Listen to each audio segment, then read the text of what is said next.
अस्सलाम वालेकुम नाज़रीन, महरान टीवी न्यूज़ में वाक़े भलीकार मां फराशा। सबका पहिरियां हिकु नज़र हेडलाइन ते।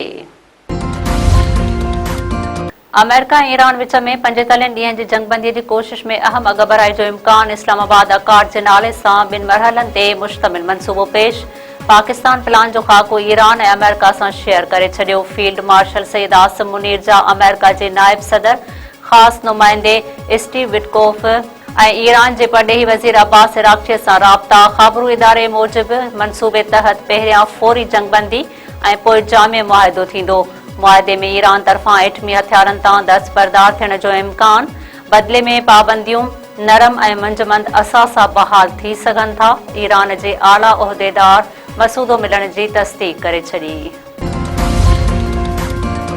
हरम्स वारो सामूंडी लंगर न खोलण ते ट्रंप धमकियुनि ऐं गारियुनि खां पोइ पुराणी डेडलाइन में 24 कलाकनि जी वात करे छॾी। मुआहिदे लाइ डेडलाइन जो वक़्तु अंगारे जी राति 8 वॻे मुक़रर। ईरान जे तेल ते कब्ज़े जी बि धमकी। मुख़्तलिफ़ इंटरव्यूज़ ऐं बयाननि में ट्रंप चयो आहे त स्टीव विटकोफ ऐं जैड डिक्शनर ईरानियुनि सां सख़्त ॻाल्हियूं करे रहिया आहिनि। वॾो इम्कान आहे त अॼु मुआहिदो थी वेंदो। इहो बि मुमकिन आहे त मुआहिदो न थिए। अमरीकी सदर वधीक चयो आहे त ईरान मथां क़यामत बर्पा थी वेंदी। ईरान जे तेल ते कब्ज़ो करण ते बि गौर करे रहिया आहियूं।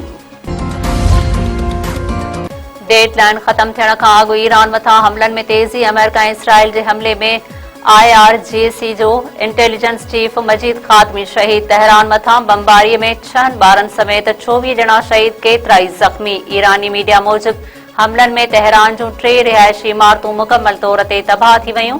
50 खे नुक़सान पहुतो आहे।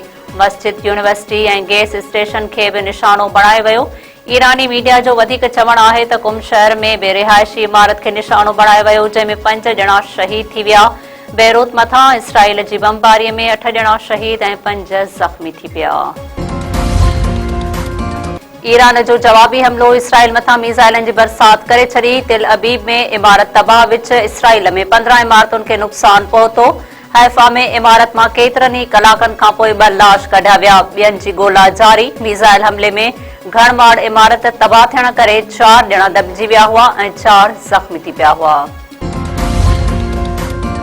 पाकिस्तान पारां गॾियल अरब इमारात खे कर्ज़ वापसि करण जो फ़ैसिलो। नाणे वारी वज़ारत $3.5 अरब समेत 4.8 अरब अदायगियुनि जो बंदोबस्तु करे वरितो। हुकूमती ज़रियनि जी दावा आहे त पाकिस्तान खे ॿिनि दोस्त मुल्कनि $5 अरब खां वधीक जी अदायगी जी ख़ातिरी कराई आहे।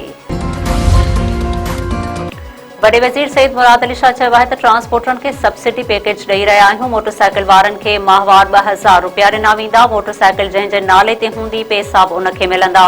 एक्साइज़ खाते जी वेबसाइट ते मोटरसाइकिल रजिस्टर कराए सघिजे थी। प्रेस कॉन्फ्रेंस कंदे वॾे वज़ीर वधीक चयो आहे त मोटरसाइकिलनि जे ट्रांसफर फीस न पई वरिती वञे। शहरी ख़रीद कयल मोटरसाइकिल पंहिंजे नाले कराइनि। ट्रांसफर ऑफिसूं राति जो 12 वॻे ताईं छंछर ऐं आछर जे ॾींहुं बि खुलियल रहंदियूं।